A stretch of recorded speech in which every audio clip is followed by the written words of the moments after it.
Hello, Seeker Squad. Today we continue the story of Ruth, Ira, and Bill in the woods. When we last left off, Ruth was by herself, yet again, with no sign of Ira or Bill. Will she find them? Will they make it out alive? We will find out now in the conclusion to this story. So let's get started.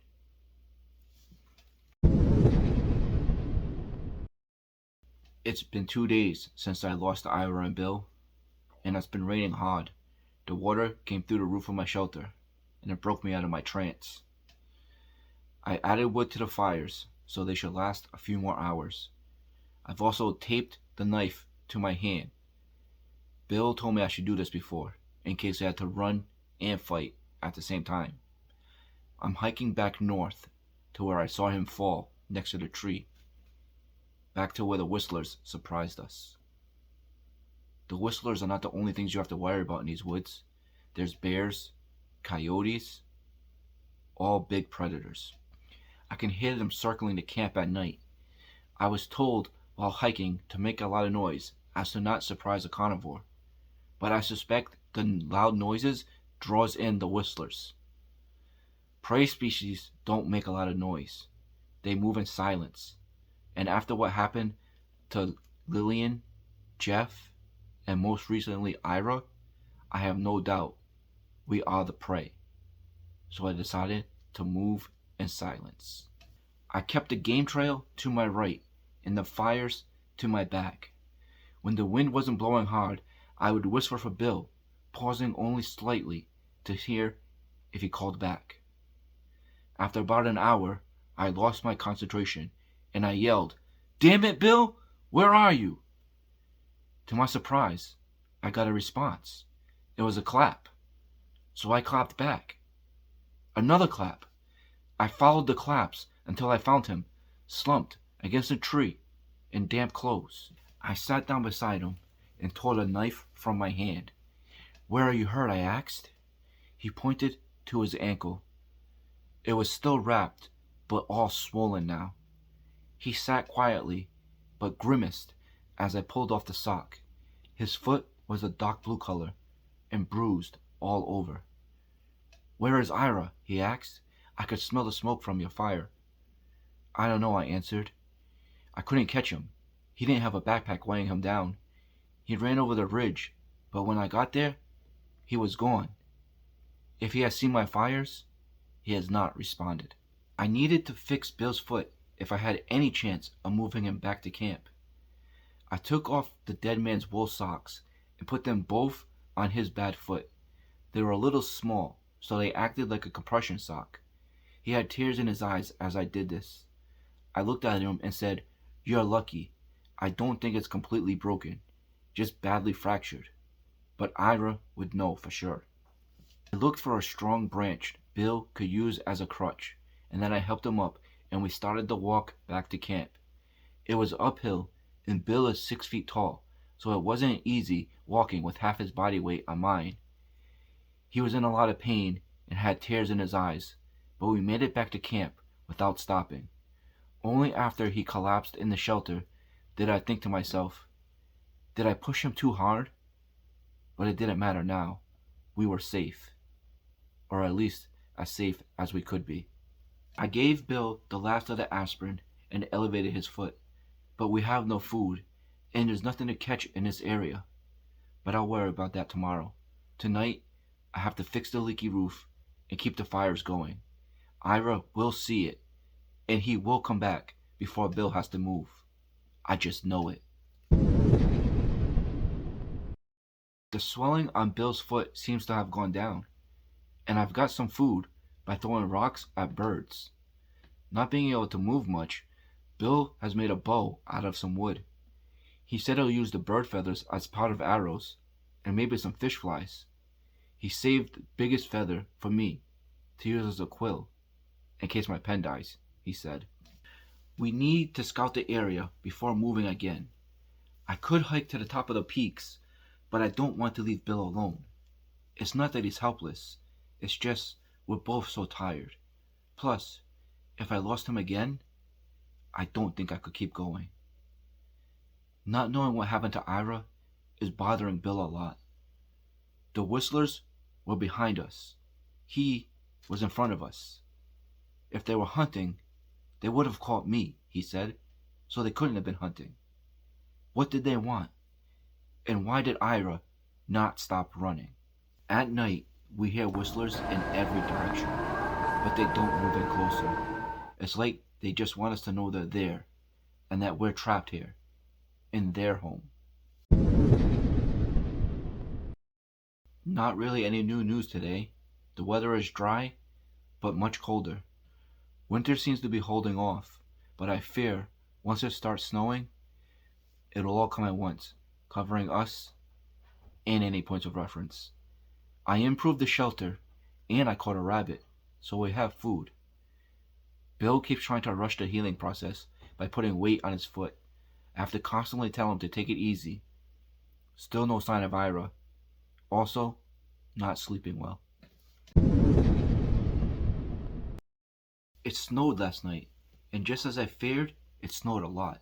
It smothered our signal fire on the top of the hill, but Bill will not let me go relight it. If Ira was out there, he would have saw it by now. Save the dry wood, he said. With nothing much more to do, he has made a second crutch, and he uses both of them, just to humor me, but says he cannot sit still much longer. I told him, it seems like such a risk to move in this weather with you injured. He looked at me and said, if we don't move, we will die. I know he's right, but I'm just still worried about Ira. He wants to build a sled and move once the snow is thick enough. So I took the bow to the top of the hill to scout our path. I hiked to the top of the ridge today. Nothing new to see, but I noticed no snow has fallen near the bay. Then it occurred to me, maybe we should follow the coastline south.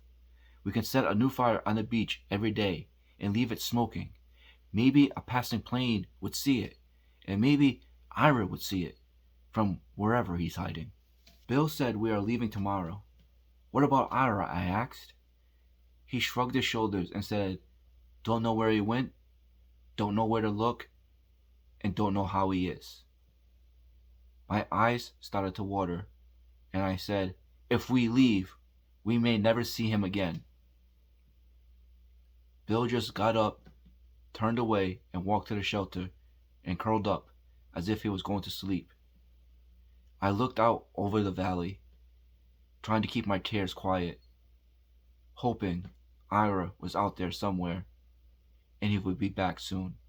But there's no fires and there's no smoke. If Ira is out there, he is cold, and I fear he may be dying. It's dark now, and for the first time in weeks, there's no whistlers, just silence. But somehow, that's even more scarier. Bill woke me up today. He had already been up for a while. He handed me some water and a little bit of rabbit. He said he was saving the rest for a soup, because pretty soon, that may be all we have. He gave me my backpack and put his hand on my shoulder and just looked at me and said, I'm sorry. I just don't know what else to do. I thought of leaving a signal for Ira to follow us, but it's snowing heavily again, and soon any sign of our presence would be gone. We have been walking for 4 days now, but since we got below the snow line, it is easier. But the weather is following us. The coast is starting to ice over, but we're making good time. We are now off the game trail and on the beach. We have not heard the whistlers for 5 nights now. Maybe they don't like the cold, or maybe we have finally left their territory. Yesterday, we found a big fish stuck in a little pond. We spent most of the day eating it and making strips to smoke. While I was looking through my bag, I found Ira's gold watch that I had given him on our 2nd anniversary. He took it off whenever he was working with his hands. He must have put it here for safekeeping. I asked Bill if he wanted to wear it, but he said no. I buried it next to the fire and made a memorial. I said a few words, like a funeral, but Bill didn't want to say anything. I don't believe Ira is dead, but I just cannot imagine him surviving out here, alone, after we have left him in the cold. My biggest fear is that Ira is the reason the Whistlers are gone. Is he leading them on a chase away from us? Or worse, did they catch him and they are no longer hungry? Don't think like that, Bill said. I snapped out of it. I did not realize I was thinking out loud, but now I know Ira is in his thoughts too. Bill was drawn out here, just like me. He wanted to see the Whistlers for himself. He wanted to document their habits and describe their species for science. Everything that has happened fits the stories, I said. Don't, Ruth, he yelled. He knows the stories better than I do. He knows the Whistlers pick groups apart, separate people, and then take their prey, one at a time. You never believe those stories. Don't start now, he said. I opened my mouth to speak, but my words were delayed. I believe we will never see Ira again. The nights are cold, but we do not cuddle when we sleep. Bill is always up before me and getting things ready. He told me he recognizes this coastline, and we are about 8 days away from Red Hill. But I'm not getting my hopes up. It's been 10 days since I last wrote. Everything seems to be blending together. This shoreline looks just like the previous. If it wasn't for Bill and the compass, I would swear I'm just walking in circles. I fear I will never see leaves on the trees again, or flowers in an open field. Me and Ira used to love picnicking amongst the flowers. There are days when me and Bill don't speak at all. When we stop, he builds a shelter, and I build a fire and hang the damp clothes. We eat, we sleep, and then wake up and start walking again. We have been walking for what seems like forever. But as I lift my head, I see it off in the distance. It's Red Hill. We have not heard the Whistlers for weeks now, so as we get closer, we bang pots together and shout, hoping somebody will hear us. Bill starts singing a camp song I have never heard before. It must be something from his childhood. He starts laughing as he sings. He laughs so hard, tears come down from his eyes. He stops to catch his breath, and I keep walking. It seems as though he needs a moment to himself. It seemed as though he was realizing what I had realized as we left camp. We had abandoned Ira to an unknown fate, that he may have died a preventable death because we were too scared and broken to go search for him. I walked to a clearing in the trees. Bill was hyperventilating behind me. I could see it off in the distance, light green grass, bouncing off the evergreen trees. It was a town. I could see the water tower and small buildings. Bill, I called. He came up to me and just stared at the town with me. He grabbed me tightly and hugged me. I kissed him without thinking. He pulled away, but did not release his grip. I'm sorry, I said. We just stood there in silence. He began to speak. I don't know how to, but he did not finish. I released myself from the hug and gestured for him to follow me down to the town. Darkness came when we were about a mile from the town. My flashlight kept flickering, and the terrain was tough, but I was focused on the ground and my feet. Bill grabbed my arm and forced me to stop. Look, he said. What? I asked, as he pointed to the town. There are no lights. No porch lights, No glowing windows. Not even the red blinking light on a tower is on. "We can't just stop here out in the open," I said. "Well, can you make it to the town without light?" he asked. My flashlight was nearly dead, so I shut it off anyway, and we moved cautiously to the town. Bill said, "We will knock on the first door we come to, and we will start with the truth. Our helicopter went down." We finally reached the edge of town. "What do you think happened here?" I asked. "I don't know," he answered. "There were sounds coming from the woods, but not whistlers. Probably wolves. But I was more concerned about the people that may be here. We were warned about them. The people out this far, they don't take kindly to trespassers." We passed through a fence into a dirt field. There were slides and a swing set. This was a schoolyard, but there was no sign of children or any other people.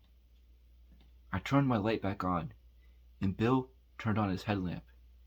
It was much brighter than mine, so he went in first.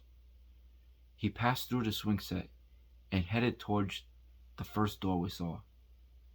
He was so bold as he knocked. "Hello?" he yelled. "Our helicopter went down, and we need help." Nothing, just silence. I looked around as he waited at the door, hoping our noise would cause movement somewhere, but no luck. We went door to door knocking and calling out for help, 8 buildings in a row, but nothing. We ended up at the lodge. It seemed abandoned, just like the rest of town. I don't know why. The pilot said people live here year-round. He must have been mistaken. As we approached the door to the lodge, Bill checked the handle. It was unlocked. We walked inside and tried the light switch. No power. But I had found a kerosene lamp and some matches nearby. I lit it and sat down at the table as Bill searched the rooms nearby. Bill came back and said he found a generator in the utility room, and it looked like it still had some fuel, but he'll wait till the morning to try and start it. He sat down next to me and said, "Abandoned or not, we need to stay here for the winter." I nodded in agreement, and he said, "We will search for a radio and as much fuel and food as we can find. We'll just wait it out. Somebody will come and look for us." Bill told me I needed to rest as he led me to a bedroom. It had a big window that looked out into the darkness. "Are there any rooms without windows?" I asked. He looked at me and said of course as he led me to another room. I placed the lantern down on the dresser and I put my backpack on the floor. "Well, I'll just be in the room across the way," he said. "Don't be silly," I answered. "Stay here with me." He placed his bag next to mine, and we got into bed together to lay down. While laying in bed, he said, "Well, I do suppose it is too cold to be sleeping apart." "Why is this any different from sleeping in a tent?" I asked. "I don't know. It just is," he answered. I thought, being in a bed, I would fall into the deepest sleep ever, but the lodge creaks with the heavy wind, and every other sound I think it's footsteps or people talking. At one point, I awoke Bill from a deep sleep, swearing I heard a baby crying. He sat up and listened with me, but after a minute, he said, "It's nothing. Just lay down and go back to sleep." But I can't sleep. I took the lantern and went and sat in the corner of the room and wrote down everything you're reading now. Why does it feel so different, the two of us, in a domestic space? What will months of isolation do to us? And what will we look like to whoever finds us? I sit there thinking this, and then I hear it again. It's definitely not the wind, and all the doors are locked, but that doesn't mean anything. And if the whistlers are real, what else could be living out there? Bill is sleeping through this sound, and I know he will not believe me in the morning. I awoke in the chair where I fell asleep. The lamp's wick was low. It had burned far too much kerosene before putting itself out. There's an extra can, but it won't last long. I'll have to be more careful next time. Bill was already gone when I awoke. He had covered me with a blanket from the bed. I found Bill inspecting a moose head hanging on the wall in the lounge. He greeted me with a whisper as he moved cautiously through the room. I had nearly forgotten about his injury. "Come here," I said. "Let me check your foot. And you should be resting in bed for a few days, now that we're safe." He just shook his head. "We are not safe. Come look." He led me through the lounge and onto the front porch. From the porch, we could see the street, and we could see our marks moving from house to house last night. But now, our footsteps were not the only marks in the road. There were other prints, evidence of steps pacing and sliding gashes. It could be from many, or it could be from one, pacing back and forth. The footsteps formed an unbroken circle surrounding us, evidence of stalking and pacing. Night watch of the Whistlers? They have apparently retreated now. But how far? And for how long? In the moment, I could barely breathe. I stumbled and leaned against the lodger's front door. I could barely get the words out as I told Bill, in the stories, the Whistlers don't leave tracks.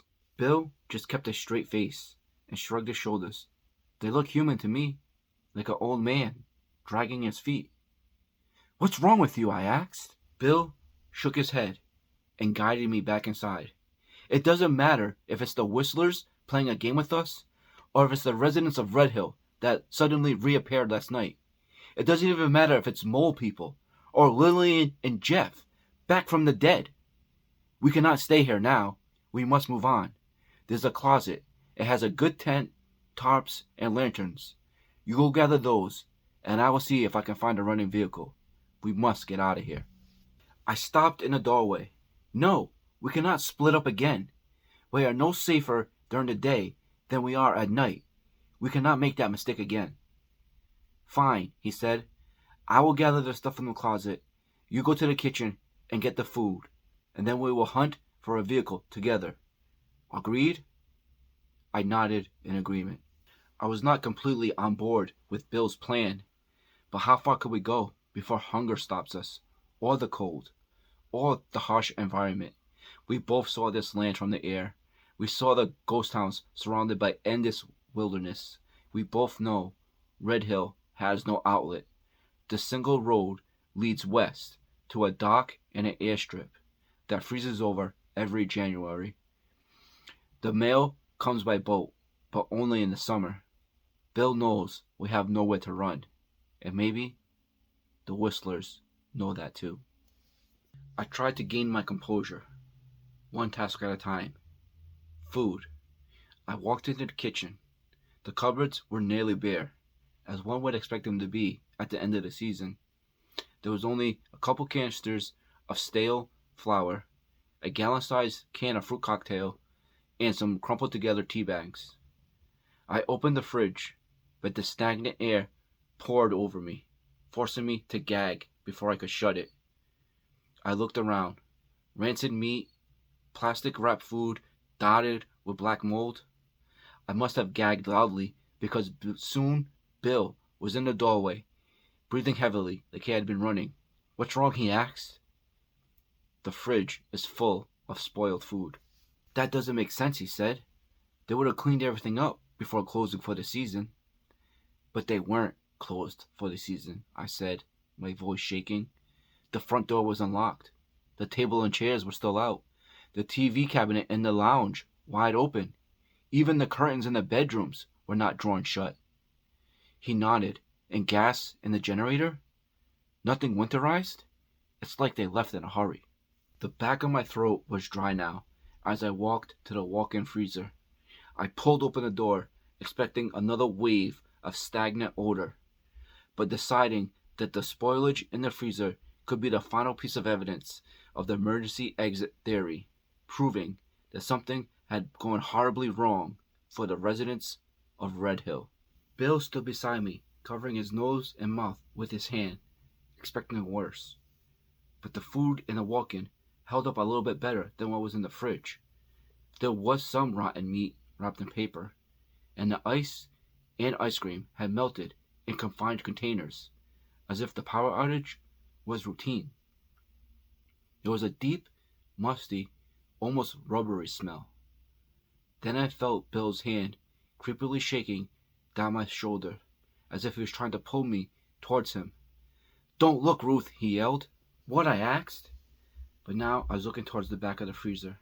I could see a pair of shoes peeking from behind a pallet of sunken frozen vegetables. The floor beneath the pallet was shiny with dried fluids from the vegetables. Maybe it leaked out days ago. Maybe weeks. "Don't," he repeated. But I just kept looking, following the shoes to a pair of scrawny legs bent at the knees, with a pair of black pleated pants and a white chef's coat. It was the lodge's chef, a middle-aged woman with white hair and a shriveled gray face. I took a step towards the woman, but Bill's grip tightened on my arm. "Don't," he said. "Look away, now." "What happened here?" I said, as he pulled me out of the kitchen, through the lounge, and straight to the bedroom, where he gently shut the door.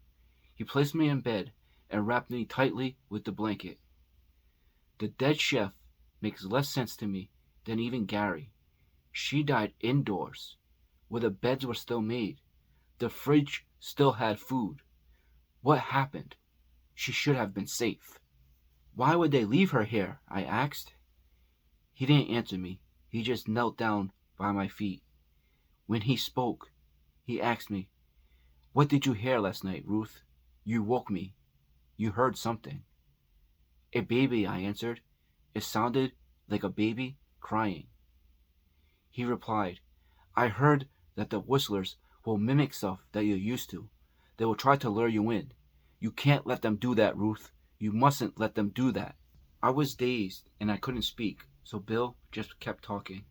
"I imagined they were here in Red Hill before we arrived. They spooked the residents, and the power must have failed before she went into the freezer. There was a Parker outside the door. She didn't take it. The residents must have started leaving and didn't realize she was in there. It was an accident. They didn't know she was trapped inside. But there's a bell, an emergency alarm. And her fingers, Bill.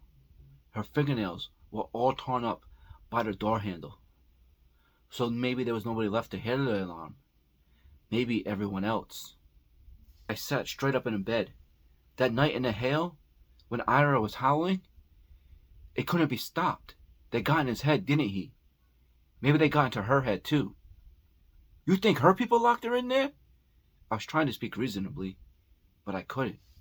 There's a story, isn't there? One of the old ones? About the people the whistlers don't kill. There's one in almost every group.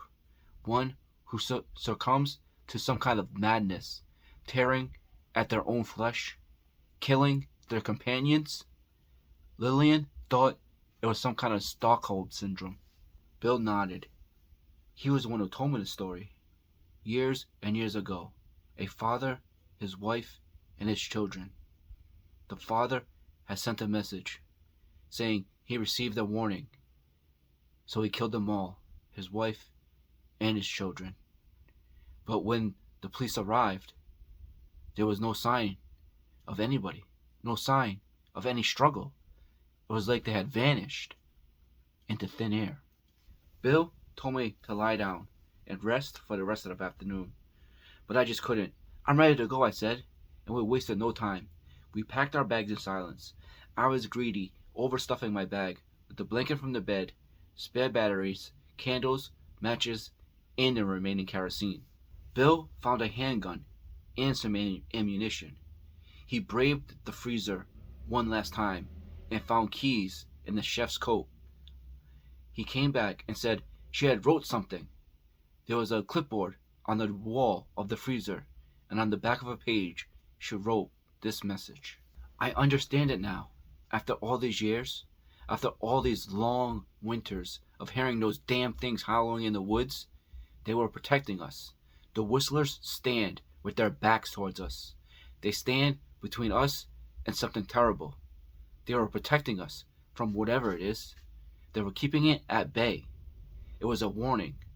But now it's too late. It has made its way to Red Hill. You are right, Bill said. Stockholm Syndrome. I was grabbing one of the fireplace pokers to use as a weapon when I stopped and looked at Bill. They caught Ira in a trap. Yeah, he said, but they didn't kill him. And he was well enough to escape and make his way back to us. Stop it, Ruth, Bill yelled. I nodded and grabbed the fireplace poker. Even now, all we have to go on is other people's words. We came here to do our own research, but all we've learned so far is fear. We hear the whistlers, but we don't see them. We fear the unseen, but perhaps that is a figment of the imagination. Perhaps there is a reason these stories are so few and scattered. Perhaps there is a reason there are so few survivors. And perhaps there is a reason Bill and I have made it this far.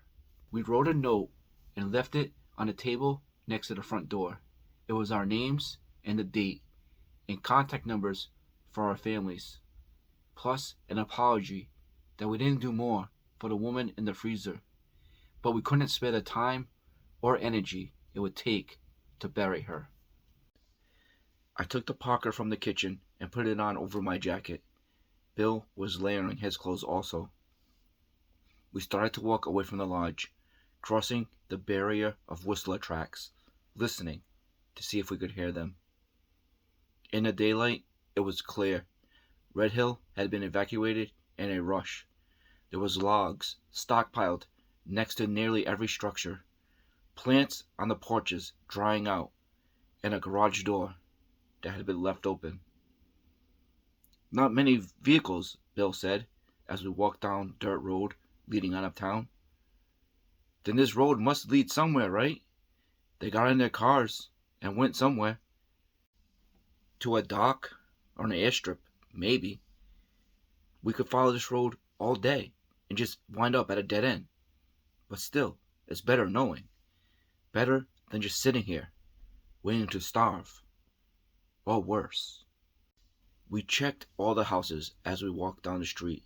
Most of them were left unlocked.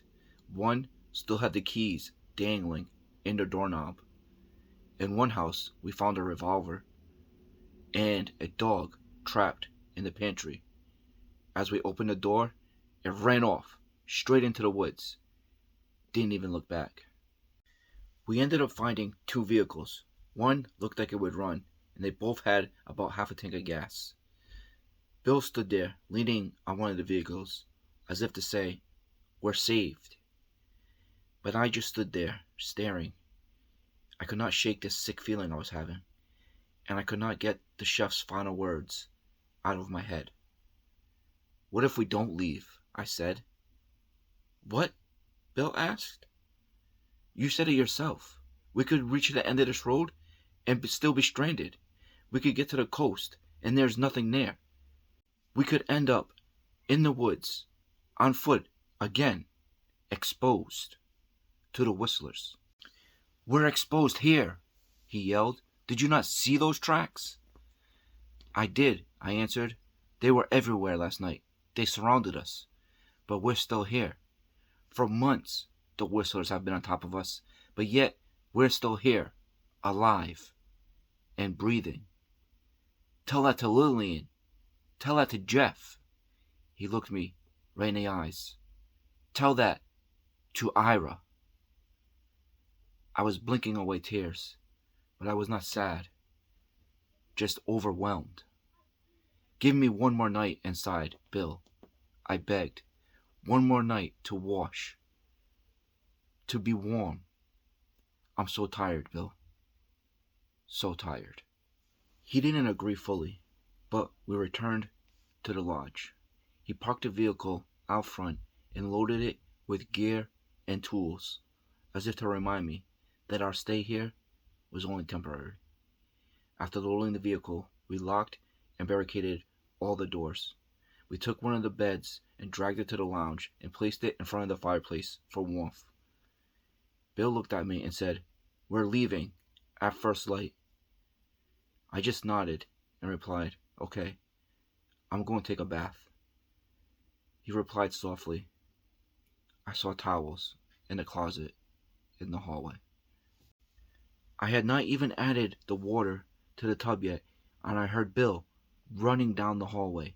He threw open a door and saw me, halfway undressed.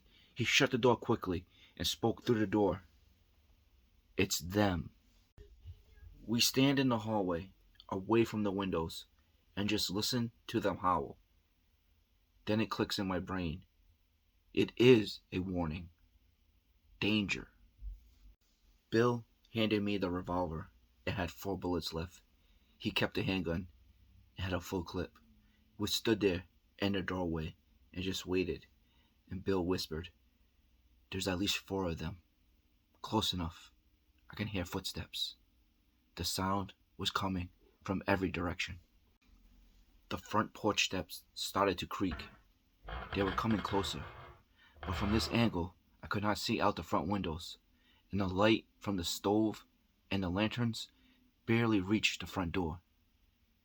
Bill whispered, "We go out through the kitchen exit, to the furthest cabin. No lights.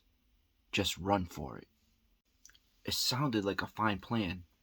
Maybe the whistlers were attracted to the light and heat of the stove. Maybe they wouldn't notice us slipping out the back. But in the moment, I just didn't have it in me to run again. If they drove us from this lodge, who's to say they would not drive us from the cabin and back into the woods? We could not survive out there again, in the cold and snow, not just the 2 of us. "No," I told Bill, and I pulled away. I charged towards the front door and threw it open. I saw only one figure standing on the porch steps, dark, swaying back and forth, skeletal shoulders hunched beneath a head of shaggy hair. I was blinded by fear. I raised the gun as I stepped out onto the porch, and I fired. Then I saw his face in the flash, a swollen lower lip, empty eyes, and wet hair matted to his forehead. He fell to the ground. Instant death. A moment later, I was on the ground, laying next to him, crying, asking for forgiveness. I could not hear anything, but later, Bill told me there was no whistles. There was no sign of them anywhere, just Ira, standing on the steps. Bill carried us both into the lodge, first me, then his brother. He laid Ira on the floor, and I lay beside him, putting my face against his chest, asking him weeks' worth of questions. The answers we will never know now. That night, Bill left me with Ira. It's been 3 days now, and I'm trying to comprehend it. His right arm is missing, torn away, and badly infected. He is barefoot and frostbitten. Hair is missing in patches, and the nails on his left hand are grown out and sharpened like claws. He would not have survived the night, Bill keeps telling me. Don't blame yourself. It all stopped at once, Bill said. I'm so sorry, I said. Are you listening to me? He asked. The moment you opened that door, all the whistling stopped immediately, and I did not see any of them out there. All I saw was you and him. I saw his face, I said. It's all I saw. And since the night Ira died, we have not heard the whistlers. Not once. Bill dug Ira's grave today. The ground was frozen, so digging was not easy. It took hours. I saw him sitting at the edge of the hole when he was done, sobbing into his hands. So I went and sat down beside him. We sat there for a while, pretending we were safe, pretending Ira was still alive, and that this hole was anything but a grave. Then Bill spoke up. "Why don't we just lie in there with him?" he asked. I couldn't think of a good answer. The snow would eventually fill the grave over us, protecting us from the whistlers, preserving our bodies until the residents of Red Hill would eventually come back. Then Bill stood up to go get Ira's body and lay him in the grave. He looked at me and said, "I'm sorry. I shouldn't have said that. Don't listen to me." Alright, Secret Squad. That is going to do it for this part. I was trying to finish this story in 3 parts, but there was just too much to the story. So the next part will be the epic finale. You don't want to miss this one. So make sure that you subscribe to the channel so you don't miss any future uploads. And remember, like, comment, and share also. You guys are the best. I'm your man C-Fan, and I will see you in the next one.